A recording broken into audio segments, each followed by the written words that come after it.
The Houses of Parliament are an impressive sight, and the Palace of Westminster has been a centre of power for nearly 1,000 years. And so becoming a Member of Parliament and working in these historic buildings should still be a prestigious job. But British politicians are not a popular bunch at the moment. Polls repeatedly show they are held in incredibly low esteem by the public.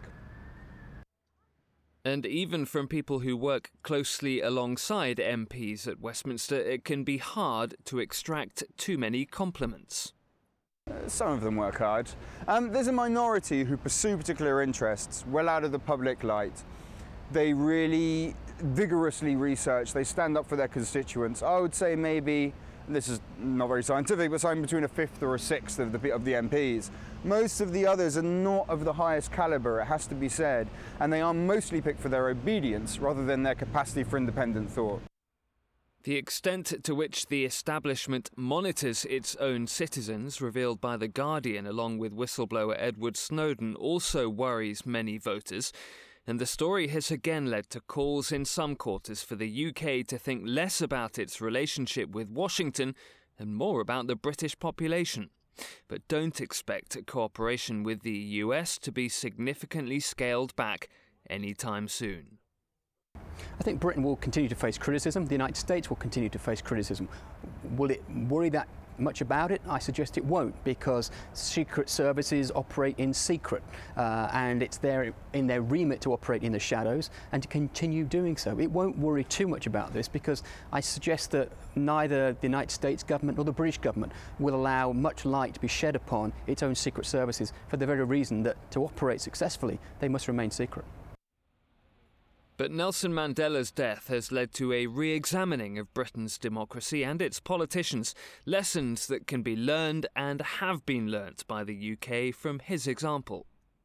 Not just the fact, was he a great statesman, and obviously each and every politician would seek to emulate that in whichever modest way we can, but in terms of the Truth and Reconciliation procedure that he embarked upon, I'm sure that had an impact on Northern Ireland, and I'm sure can be rolled out as a role model for other areas. And one recent poll showed Nelson Mandela is regarded more highly by Britons than any of their own leaders of recent decades. Here I am, though, talking about democracy in the capital of a country that may not even exist in its current form in a matter of months. Good morning, ladies and gentlemen. This white paper is the most detailed blueprint that any people have ever been offered anywhere in the world as a basis for becoming an independent country.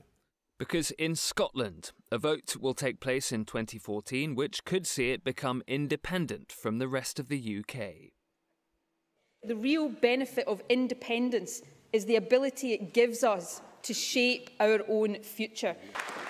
For Britons, one episode that has shaken yet further their trust in politicians is an MP's expenses scandal.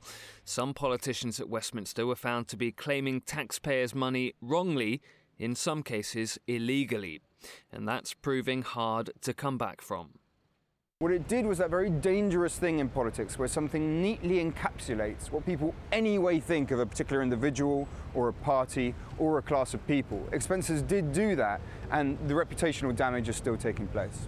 It was a pretty low-level corruption, I would suggest, but nevertheless it was widespread and it was important. And it's true that almost any time you see Britain lecturing another country on corruption or human rights, expenses are brought up. So in terms of reputational damage overseas, its effect was considerable. And Britain does have a harder time making that case. Of course, Britain has always had a very hard time making a case on certain issues like human rights, because its own reputation, for instance, supporting apartheid or selling arms to the apartheid government, is always brought up against it at particular moments when it's trying to act as if it's a bit holier than thou. So this is all par for the course for British diplomats, really. Order! Democracy still functions well in many ways, though. If voters don't like a political leader, they can remove them from office without fear of widespread vote rigging or electoral corruption. There is still much that Westminster and the people who work here are proud of. This is one of the oldest democracies in the world, and there are plenty of parliamentary systems around the globe based on the UK model. It's not perfect, though. Ollie Barrett, London. Know more about your world. eNCA.com.